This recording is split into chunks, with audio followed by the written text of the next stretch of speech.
I can say it. We can all say it. Lando Norris has won his first Grand Prix. I say it that way because he's going to win many more. I've been saying he's going to win races, absolutely for sure, probably this year. So pleased for him. Congratulations to Lando. This will have a big impact on the Formula One season. Not in terms of Max Verstappen still being the driver, obviously most likely to win the championship, but in the way people look at Formula One. It's going to completely reinvent the championship, I think. Lando, within his generation, has done a brilliant job over the last couple of years. He's got an enormous platform, an enormous footprint around the world, and now he's won not only a Grand Prix, but he's won the Miami Grand Prix. If there's a Grand Prix you're going to choose for Lando Norris's first win, you'd say, yeah, Miami. It's pretty cool, isn't it? The United States.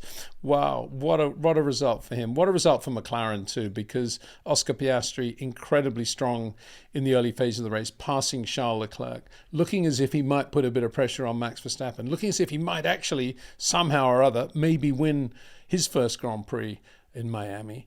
But it didn't work out for him. He had a contretemps with Carlos Sainz. He got some wing damage, had to come in for another set of tyres. He did set fastest lap, however, so there's some consolation there. So what a day for McLaren-Mercedes. The Mercedes customer team, got to say that. Don't know how Mercedes factory team will be feeling after another fairly unremarkable race for them. Anyway, let's try and put Lando's win into some sort of shape. For me, one of the most significant elements of Lando's weekend was how well he qualified yesterday, how well he recovered from what was a disastrous sprint qualifying and then, of course, the race. He didn't qualify well for the sprint qualifying. They didn't get it together in Q3. And then in the first corner of the sprint, I think he could have left a bit more room. I think he could have gone a little bit wider. Maybe he was a bit worried about everything after what had happened in China in turn one. I don't know. But he caught Lance Stroll and that was it, and he was out. So that was a difficult thing. But then he dug deep. He dug really deep, and he qualified fifth, just ahead of Oscar, his teammate. And that was no easy thing because Piastri's been right on it all weekend, and it was a difficult qualifying anyway, with the track conditions changing quite dramatically as they went into Q3. So Lando qualified fifth. He'd be very happy with that. Very, very good for his confidence. And that meant he was starting on the clean side of the grid as well. And he made a good start. Sergio Perez, I guess from Lando's point of view, thank you very much, Sergio, went into turn 1 too quickly on obviously medium tyres that weren't fully up to temperature. That helped Oscar Piastri probably more than it helped Lando. But that was a good start to the race from McLaren's point of view, because both drivers felt they had grip and balance. And it was only a couple of laps. I had to look once or twice at the top speeds. I couldn't believe how quick they were in a straight line. Oscar and Lando were doing 3:17, 3:18 in a straight line, without DRS, of course. At the front of the race, Max Verstappen, who made a clean start and was now leading Charles Leclerc. And at that point, you thought, wow, it's going to be another Max Verstappen, Charles Leclerc race. Max just sort of taking his time. And then when everybody else has tire deg, he'll just start to pull away. That's what it looked like in the first few laps. Max was only doing 3:09. I mean, that is a big difference in a straight line, bearing in mind how quick the Red Bull normally is in a straight line. So then we cross-checked to Sergio Perez, and he was doing 3:17 when he wasn't in DRS. So it looks as if Max, going into qualifying for the Grand Prix, the philosophy, I'm only guessing here, but I'm guessing the philosophy at Red Bull was more than likely we're going to be at the front of the race, more than likely, hopefully, we'll be on the pole. On this occasion, we need to give Max a bit more wing because he needs to be able to manage the tyres well. It could be that sort of race. The car hasn't felt very good all weekend, so we'll give him a bit more wing. Perez is probably not going to be as near the front. We're going to need to give him less wing because he's going to need to be able to do a bit more overtaking. And I think it was that. I think they just probably put too much wing on Max's car. Well, too much wing. The point is that with the wing they had, it didn't actually give Max the race car that he's normally used to having. But we'll get onto that in a minute. Let's just talk about Lando, because I think it's important just for this video to reflect the quality of the work that Lando Norris did today. For me, his race started to come alive around lap 20. He set fastest lap on lap 21, actually. And that was a sign that there was no tyre deg that was going to happen on a McLaren before anyone else. The tyres are in great shape. And Lando was there setting fastest lap. On that same lap, Max did about the same lap time. He was a couple of hundredths slower, but he was a lot slower, as I say, in a straight line. So he's having to work harder, if you like, to do that lap. Anyway, the next lap, after Lando had set fastest lap, and he's running P4 at this point, Max made a very uncharacteristic error as he went through a slow chicane. He ran out of road and then basically straight line the chicane and hit a cone, which came an upright, a vertical upright, plastic upright that came up over the car and landed in the center of the track. Oscar Piastri, obviously next in line behind Max, said there's something on the track, for sure they're going to have to put out a virtual safety car. And that's indeed what happened. Virtual safety car conditions came into play, and Max came in straight away for his set of hard tyres. It was always going to be a one-stop strategy, start on the medium, finish on the hard, or vice versa. A couple of others did the opposite, Fernando Alonso being a good example, Lewis Hamilton another. And I'm wondering about that pit stop, because a couple of laps before they'd said to Max on the radio, you don't have to worry so much about management now, time management, Max, you can start to go for it. And he had started to go for it, and that's why he was, when Lando set the fastest lap, Max was right there, just about the same lap time. He was going well. It looked like Max had done a lot of tyre management and conservation in the first 10 laps of the race, say 15 laps, and now he was starting to go. And all of a sudden, this happened, and it was like self-induced. Yep, okay, virtual safety car, come in, do the tyre change. And I guess at that point, Red Bull thought it was going to be a longer virtual safety car, and a lot of others were going to come in as well. But it was short-lived, although it was long enough for Max to come in and Charles Leclerc immediately to follow Max in for his set of hard tyres as well. And that gave the lead to Oscar Piastri, ahead of Carlos Sainz by about 2.8 seconds, and then about 2.3 seconds ahead of Lando Norris. And Lando could see Oscar leading the Grand Prix. That probably was inspiration as well, I imagine. And then behind Lando, Max, having rejoined, was now about 10.5 seconds behind in fourth place, and he in turn was about 3 seconds ahead of Charles Leclerc. Oscar was driving beautifully, looking like a guy completely in charge of the race, calm. When he was driving with Charles Leclerc, racing with Charles Leclerc, it was quite interesting, because I've been saying quite a lot about how Oscar's been getting into the corners nice and early and really starting to work on that part of his style, and he gets these short corners pretty well now. But actually, when he was with Leclerc, it was quite interesting to see that Leclerc was actually even earlier into the corners than Oscar in most situations. Some of that may have been Oscar just, I want to use all the road here. I don't want to make any mistakes. I just want to make sure I do everything calmly and smoothly. But it was interesting that Leclerc still looked very, very good, very sharp, even though the grip level on the Ferrari wasn't great. Anyway, I just wanted to make that point about the style. So now we're left with a situation where Max Verstappen has made his pit stop, and he's basically, if you look at him in relation to Lando Norris, he's basically about 10 seconds now behind Lando Norris on the road. He's on, albeit on a new set of hard tyres, and Lando's still on his medium tyres. Max quite clearly is going to be, of course, ahead of Lando when Lando does make his pit stop.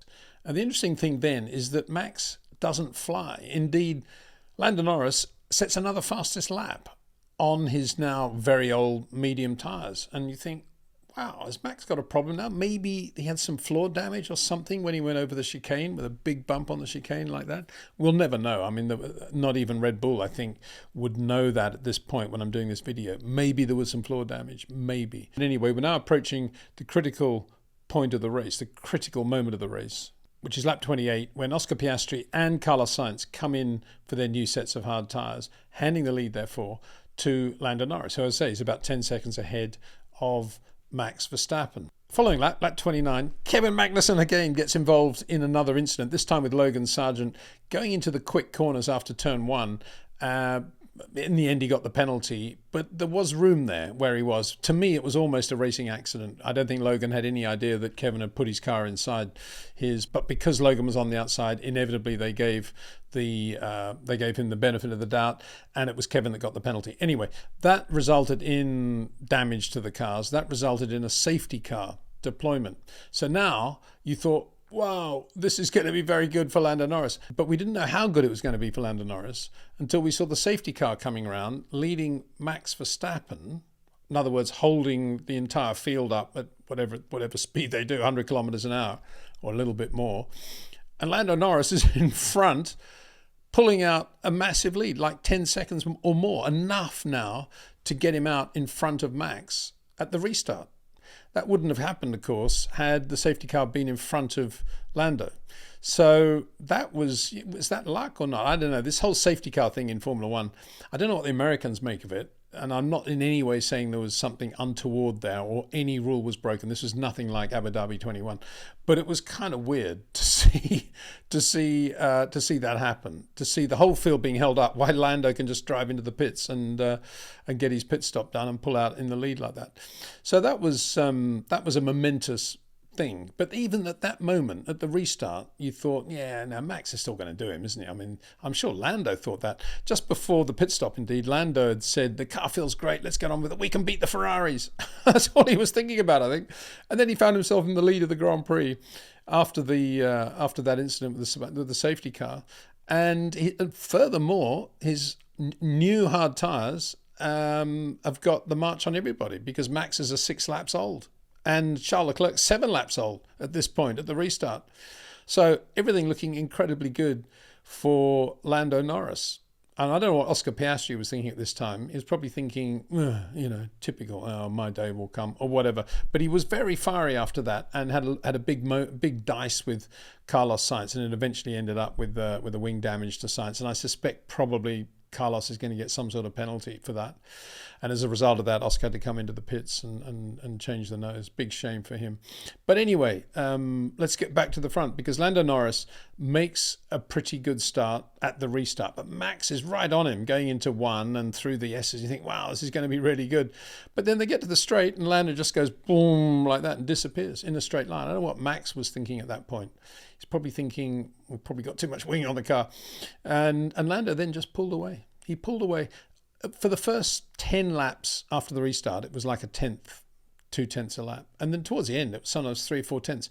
And most of it was in Sector 1. Now, I was going on and on and on yesterday about how good Max was through those S's in Sector 1. And he still looked pretty good there today in the race, I thought. Where Max was unbelievably slow was the next left-hander, that long left-hander where you break into it and it's increasing radius, and then there's a long straight. And he was unbelievably slow there. And he got on the radio saying, I can't do anything with the front end. So, again, I don't know whether there was floor damage, but he was, as a result of being so slow through that left-hander, turn 7, I think it is, then that is why he was unbelievably slow in a straight line. He was consistently 7-8 kilometers an hour slower than Sergio Perez on the straight today. And in Sector 1, towards the end of the race, sometimes Lando was pulling out half a second alone in Sector 1. Everywhere else, change of direction and the normal areas, the high-speed braking, things like that, Max was really good. But he was just hopeless through that long left-hander. I can't believe I'm saying that. Max Verstappen in the Red Bull, hopeless through that long left-hander. But that's what happened. And all credit to Lando. There were no errors, there was no nervousness. And I'm sure, from his point of view, towards the end of the race, when he would look in his mirror, and there was no blue there, no dark blue flash or yellow, whatever you would see in a millisecond. And there was nothing there because all of a sudden he was like a corner ahead of Max Verstappen. What a feeling that would have been for him. Managed the race perfectly and won it. Won it with ease. Won it with Max Verstappen Red Bull type ease. Whereas Max had to work really, really hard to finish second and make sure that every lap he did was about the same as Charles Leclerc's and not much in it. And he just beat Charles really. I mean, Charles was never in a position to pass him, but one more error from Max Verstappen and he wouldn't even have been second. I think from his point of view, he will say, well, he can't win them all. And P2 isn't bad in terms of the championship. But there's no doubt today that McLaren was a better car in terms of top speed and the drivability it gave Lando Norris and Oscar Piastri, who was flying on new tyres at the end, set fastest lap.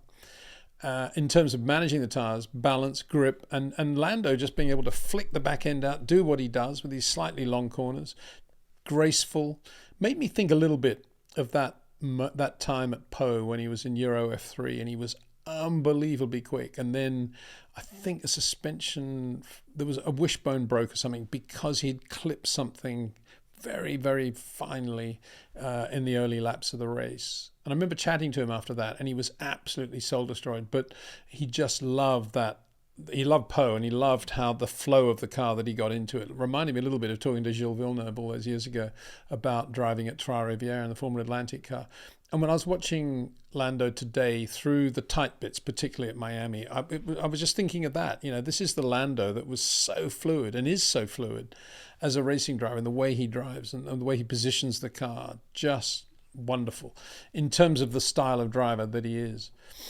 And yeah, he just looked great in the race car. So I'm very happy for him, and pleased for Formula One in general, because I think a lot of people were getting quite ratty about Max winning everything and dominating the championship. We had quite a lot of comments on our YouTube channel, unusually really, saying how boring Formula One had become. I hope these videos aren't boring. But this will do a lot, I think, to change the way people think about it. Because, and yeah, Max Verstappen doesn't need to say it. The hardest thing when you're winning is to keep winning, absolutely. And to know why you're quick is more difficult than knowing why you're slow. That's an old Ron Torrenakism, and it's absolutely true. And here's a good example today. I'm sure Red Bull will be able to go back and they'll say, right, it was this, and this. Maybe it was the floor. Maybe it was they just ran too much wing. Maybe they didn't get the tire temperatures right, whatever it was. And they'll be working on that and building on that for races to come. But on this occasion, on this day, possibly because it was a sprint weekend and they weren't able to do enough running early on Friday. They weren't able to get enough information about the car in that 1 hour session. Maybe because of that, it didn't work out for them as well as it should have. And if you look back now to what happened on that Friday, Max was quickest, did that 28.5, but look at his top speed, 3.39. And if anything was going to be a sign of what we were going to see on Sunday, it was Oscar Piastri, who was second in untimed practice on Friday, 28.7, great performance lap, 3.36.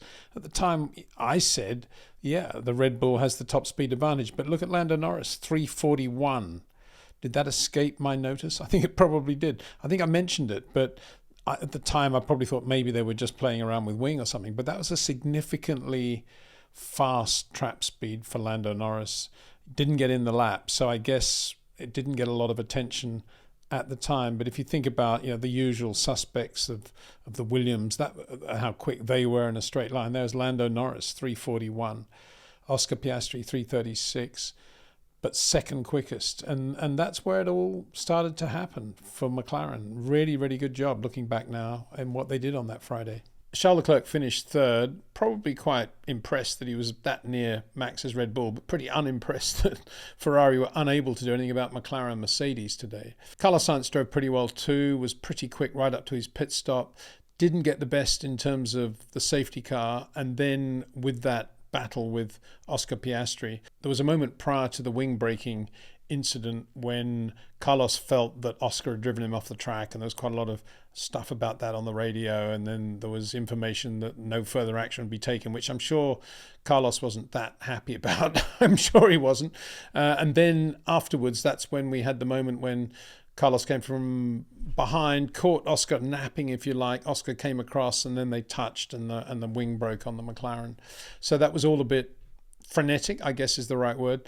Sergio Perez finished fifth in the other Red Bull. He made 2 pit stops. They brought him in for mediums when the safety car came out, and that was probably a good thing from his point of view because he wasn't really going anywhere on the hard tyre. So he finished fifth. A bit of a disappointing performance, but if nothing else, he underlined how slow Max was in a straight line, because his top speed was, as I say, 5 or 6 kilometres an hour quicker than Max is much more than we would normally see. Lewis Hamilton finished 6th on medium tyres at the end. Seemed to be pretty buoyant in terms of his radio messages, felt that he was racing hard. I mean, he was driving with the crud a lot and having to do a lot of passes and repasses, and early in the race, Nico Hülkenberg and Lewis had quite a big get together, but ultimately P6, George Russell P8. Lewis won't be too unhappy with that. Yuki Tsunoda did a very good job to finish 7th in the Visa Cash App special after a poor Chinese Grand Prix, a difficult Chinese Grand Prix. They got the car really good for Yuki, and he did a great job, I think. Fernando Alonso eventually finished 9th. As I say, he started on the hard and switched to the medium just to do something different. Aston Martin, pretty unsatisfactory weekend for them. And Esteban Ocon did very well to finally get a point for Alpine, racing George Russell hard, racing Fernando hard as well in the closing stages of the race. So Good to see Alpine getting a little bit of light at the end of their particular tunnel, but nothing, of course, remotely gets near the chat about Lando Norris now having won his first Grand Prix. Just superb. Congratulations again to him, to all at the McLaren team and the work you've done. I'm thinking particularly of my mate Piers Thin, who's running, I think he's running the factory, the company really, the whole thing. Son of Sheridan Thin, my colleague at Williams all those years ago. Congratulations, Piers. A lot of this is on your shoulders as well, I think. So let me finish just by saying the words again, because they sound so good. The Crypto.com Miami Grand Prix won by Lando Norris in the McLaren.